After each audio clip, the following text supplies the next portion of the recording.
수고들 네, 하셨습니다. 수고하셨습니다. 예? 네. 교수님, 제가 또 여쭤볼 게 하나 갑자기 생각이 나서 예.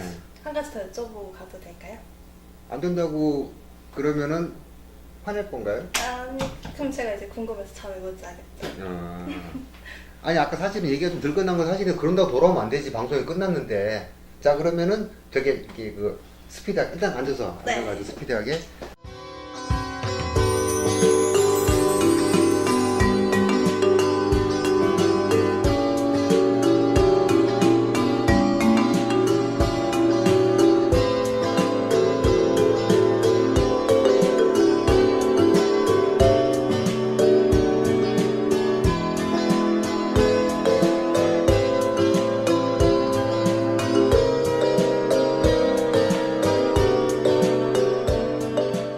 아니, 제가 교수님 갑자기 여쭤보고 싶었던 게 생각이 난 게 무엇이냐면 바다 연기력.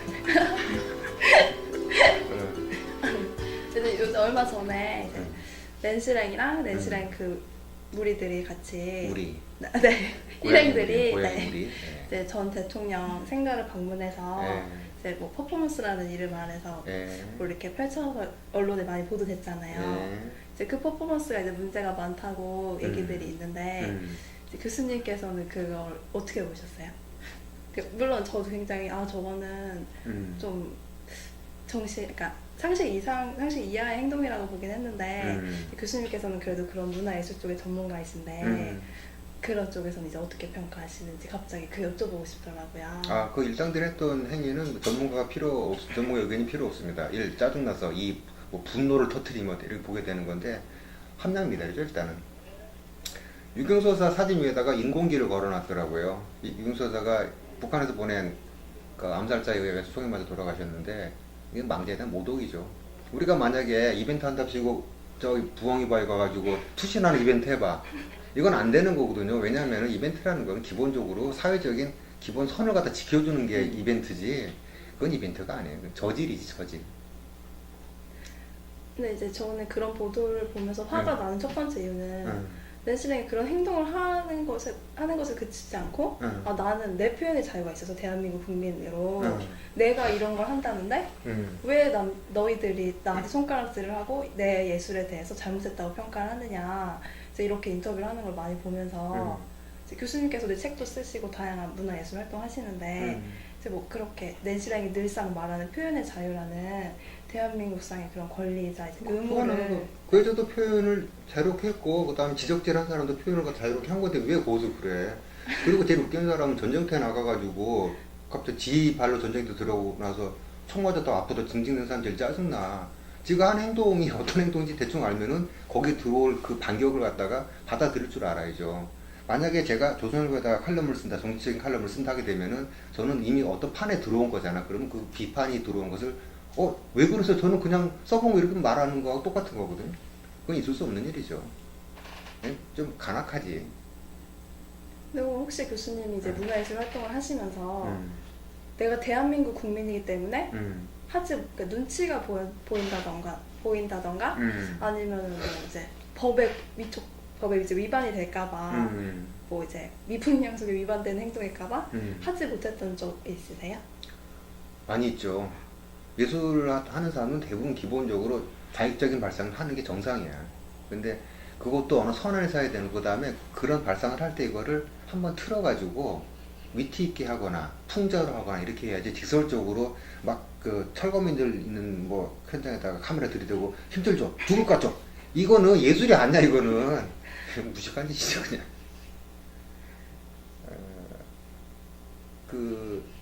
이렇듯 이런 게 있어요. 제가 이제 되게 위험한 발언을 한 적이 한 번 있는 게, 전태일이 분신했을 때 그 주변에 대학생 동지들 있을 때 이런 얘기를 한 적이 있거든요. 여기까지는 내가 말한 게 아니고 당시 증언이 이렇게 있으니까 그 얘기를 해도 돼. 근데 내가 만약 전태일이라는 사람을 놓고 여러 가지 그 사람들의 컴플렉스가 있는데, 엠페도클레스 컴플렉스라는 게 있어요. 이건 뭐냐면 불에 타주고 싶어하는 컴플렉스야. 내가 전태일은 엠페도클레스 컴플렉스 환자에서 이렇게 말하면 어떻게 되겠어요? 이건 해서는 안 되는 말이거든요. 지켜야 할 선을 안 지켰기 때문에 우리도 그 여자에 대해서 아무것도 지켜줄 필요가 없어요. 그런 유명한 말 있잖아. 존중받지 못할 정도는 뭐 지켜줄 필요 없다라고 하는 박인수 사건, 희대의 남봉꾼 뭐 그런 거하고 똑같은 식으로 자기가 그렇게 하면 그 대접을 받는 거예요. 자기가 이렇게 하면 그 대접을 받는 거고. 딱 복불 복이지 당연하게. 근데 이제 많은 예술가들이 나와서 언론에서 이제 법이 자기를 제재하고 사람들이 자기를 이제 손가락질하기 때문에 난 예술 활동을 자유롭게 하지 못한다. 이제 뭐 그런 법적 제재가 사라지고 우리나라 사람들이 좀 더 문화에 대해서 간대해지면 나는 더 이제 뭐 서양의 손꼽히는 예술가처럼 더 훌륭한 작품을 만들어내고 창작 활동에 더 노력할 수 있을 것 같다. 이제 이렇게 인터뷰하는 거를 종종 봤는데 정말 예술가들의 입장에서 그런 것들을 이제 많이 고려한다거나 아니면 그런 거로 인해서 예술 창작 활동에 방해를 받곤 하나요? 대부분 이제 지능이 떨어진 예술가들 그런 얘기를 많이 하고요. 제대로 된 예술가들은 그런 말을 할 시간에 예술을 하지. 그 실력이 안 되면 꼭 무슨 탓을 해. 뭐 제도가 이게 가로막고 있어가지고 아니에요. 이걸 통과하는 게 예술이야. 아무리 사회가 굳건하게 강압적으로 막고 있어도 그 사회를 삐집고 들어가지고 신랄 같은 희망을 표현해내는 게 예술가가 하는 일이거든요. 이게 자신이 없으니까 그냥 대고 맨날 나는 뭐 때문에 안 된다고 말하는 거지. 그렇게 말하면 안 되죠. 예술가는 그러니까 전복적인 상상력이라는 거라고 해야 되는데 우리는 전복적 상상력이 없고 대부분 다 한심한 상상력 정도가 대부분인 것 같아요. 우리나라 소설바다 공상스럽잖아. 정말 딱 보는 순간에 우리가 예술 작품을 볼 때 정말 좋은 예술 작품은 어떤 거냐면은 그 스크린 속의 인물은 웃고 있는데 우리는 울어야 돼. 이게 예술입니다. 저기서 울어. 나도 울어. 이건 일반적인 거지.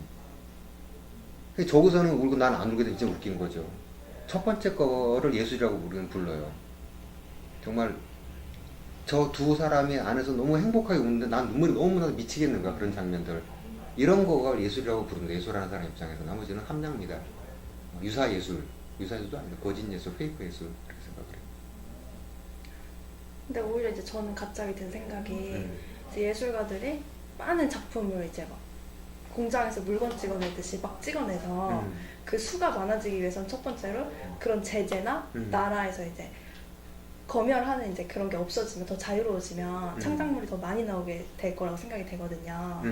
그러면 이제 어쨌든 시중에 나와 있는 예술 작품이 많기 때문에 우리나라 이제 문화예술의 범위도 넓어지기 때문에 그래도 조금의 부분이라도 그게 대중문화 사업에 긍정적인 효과를 내지 않을까 이제 이런 의구심이 갑자기 드는데 아닐까요?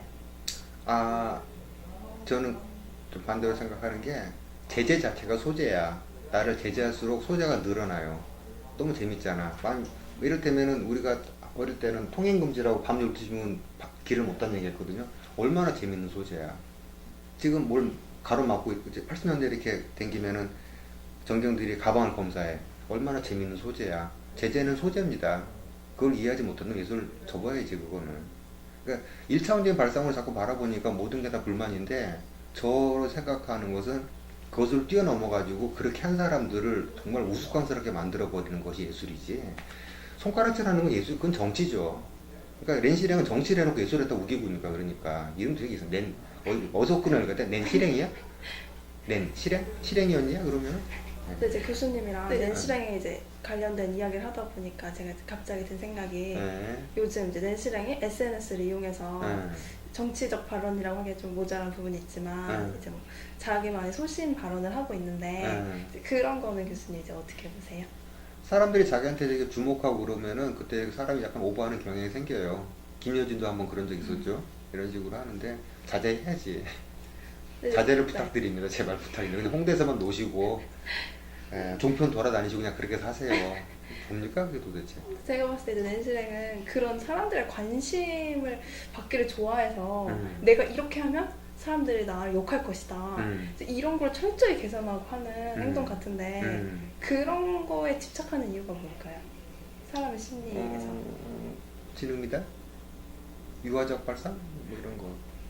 지능미달이라고 하기에는 너무 철저히 계산된 행동과 이렇게 또 나름 자기만의 소신이 있다고 볼 수는 있는 거잖아요. 그러니까 일관적인 얘기만 하고 일관적으로 정상에서 벗어난 행동만 하다 보니까 조금 위험한 발언인 것 같긴 한데. 약간 대변인 같은데? 나 좋은 발언입니다. 그래서 이제 뭐 저는 이제 개인적으로 봤을 때 낸시랭의 행동이 항상 네. 좀 이건 아니다 싶다고 해서 여쭤보는 건데 교수님도 그렇게 보시는 거죠? 아니 고도적으로 계산된 걸 하게 되면은 그게 안 보여야 되는데 그게 보이니까 고도적인 게 아니란 얘기고 나는 그 사실은 TV를 잘 안 봐요. 그러니까 드라마, 스포츠, 음악, 프로, 예능을 안 보니까 거의 안 보는 거지. 그래서 이제 신문에 나온 것만 찾아보는데 인터넷 찾아보는데 낸시랭하고 변희재 이 두 사람이 3분 토론인가를 하는데 네. 그걸 보고 그때 좀 화가 났어. 변희재 씨는 어떻게든지 그걸 어쨌거나 토론이랍시고 가서 성의 있게 토론에 임하려는 토론자처럼 하는데 낸시랭은 저 변희재 씨 처음 봐요. 누구세요? 아 그렇구나 이러면서 하는데 좀 화가 나. 그건 사람에 대한 예의가 아니죠. 방송을 중단시키지 않은 PD는 낸시랭보다 더 아래라고 생각이 들고 그러면 안 되지. 토론 나왔으면 누가 나온지 알아야 되고 진지하게 되는데 아 그렇구나 몰랐어요 처음 봤어요 이러고 하는데 정말 이렇게 가까이 있으면은 고양이 뺏고 싶더라니까. 그냥 뺏어가지고 이 고양이를 설모. 굉장히 낸시랭 슬퍼하겠네요. 근데 알 바 아니지 그냥. 이제 그러면 이제 교수님을 상대로 이제 SNS에 올리겠죠. 이제 남모 교수니까 내 고양이를 위협했다. 선봤다. 예, 다행히 트위터를 못하는 뿐입니다. 백날 해봐야 들어오지 않습니다. 근데 어떻게 보면 그런 거를 통해서 네. 낸시랭이 뭔가 자기만족을 느끼고 있는 게 저는 항상 보면서 사람이 아무리 다 각각 다르다곤 하지만 저런 걸 즐기는 사람도 있구나 해서 매일매일 신기하게 언론 통해서 낸시랭을 보고 있습니다. 그냥 셀프 오르가즘 같은 거예요. 자유의 극치라고 해요. 자유의 극치. 좀 발언이 좀 그렇다 그죠? 뭐랄까 이게 관심을 받고 싶어하는 과다한 욕망과 그 욕망에 비례하지 않는 재능 이게 겹쳐져 가지고 이렇게 발생하는 우발적인 사건이라고 보고 이런 사건이 자주 벌어진다는 건 한국 사회에서 굉장히 부끄럽고 품격이 떨어지는 일이죠. 신경을 꺼야 돼. 뭘 하든지 간에 고양이가 혼자 돌아다니건 뭐 고양이를 누가 삼건 신경을 꺼야 되는데 자꾸 관심 있게 보니까 자꾸 거짓말을 하는 거야. 뭐 아버지가 죽었다는 얘기 아니지 뭐 BBC에서 소청을 했다느니 그 말하지 맙시다. 우리 바른사회 앞에 그 우리 저기 이 사무국 직원들인데 우리 이런 거를 발언하는 시간도 아깝고 방송도 아깝잖아. 테이프가 아깝고 전기도 아깝고 조명 다 아깝고. 근데 이제 제가 봤을 때는 아니 도대체 이 사람 계속 얘기를 하네. 아니 제가 생각하는 건강한 대한민국을 만들기 위해서는 예.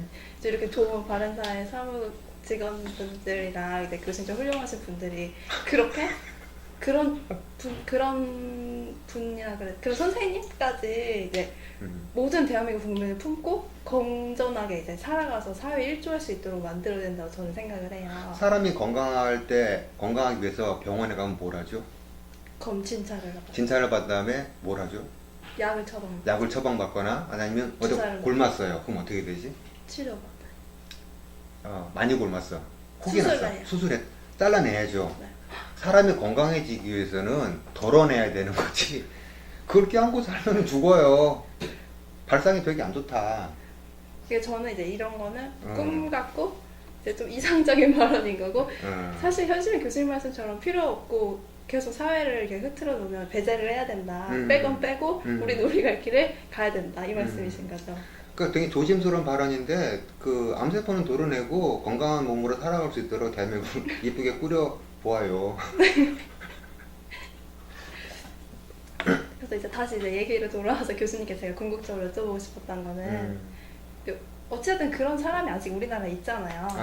이제 우리가 그러면 보통 그런 사람들이 하는 예술 행동을 이제 저희가 어떻게 받아들여야 되고 이제 그런 걸 받아들이기 위해서 우리는 어떤 태도를 지녀야 되나 이런 원론적인 질문을 원래 여쭤보고 싶었던 거였거든요. 그곳에 낸시랭에 대처하는 우리의 자세에 대해서 말씀드리자면은 이정희를 바라본 우리 시각과 동일시하면 됩니다. 이제는 뭐라고 해도 듣지도 않잖아. 뭐 북한을 갖다 신경을 건드리지 마시고 제발 특사를 갖다 파견해가지고 저 죄송하다고 말씀드려. 이런 거 안 듣잖아 이제. 안 듣고 무시하고 도려내야죠. 사회 다양성 예술 쪽에 종사하는 제 입장에서는 반드시 필요해요. 근데 그 다양성에 균이 생긴 거는 이건 덜어내고 하는 거지 그것까지 포함해서 다양성이라고 말할 수는 없는 거야. 그건 그냥 병균이죠. 병균. 저는 오늘 교수님 말씀을 듣고 나니까 굉장히 뭔가 우리나라 문화예술에 대한 현실을 되게 피부와 살로 느끼는 기분이어서 저는 좀 좋게 항상 교과서적인 걸로 생각하지 않았나 해서 반성이 많이 되었습니다. 내가 그런 다른 사람에게 이런 반성까지 안겨주는 그런 사람이 될 줄은 몰랐습니다. 그 문화의 다양성, 개인의 표현의 자유 너무너무 중요합니다. 그거 반대하면은 저도 길에 뛰어나가서 시위합니다. 그런데 방식과 이런 것들이 어떤 선을 지켜야 되는 거고, 그리고 그거는 직설적 발언이 아니고 예술적 발언을 승화시킬 것, 이 두 가지를 꼭 말씀을 드리고 싶어요. 뭐 더 질문하실 건 없죠? 네. 자, 아까 갑자기 문을 박차고 녹화하고 들어와가지고 낸시랭에 관한 얘기를 잠시 나눠봤습니다. 퍼포먼스와 팝아트 그리고 표현의 자유 등 여러 가지를 나눠봤는데 좀 정리가 좀 됐는지 모르겠네요. 다시 말씀드리고 싶은 것은 표현의 자유 존중받아야 됩니다. 그러나 그 표현이 잘못됐을 때는 지적질 그 사람이 당연히 받아야 됩니다. 이렇게 결론을 내고 싶습니다. 오늘 명랑소설 이렇게 마치도록 하겠습니다. 수고하셨습니다. 감사합니다.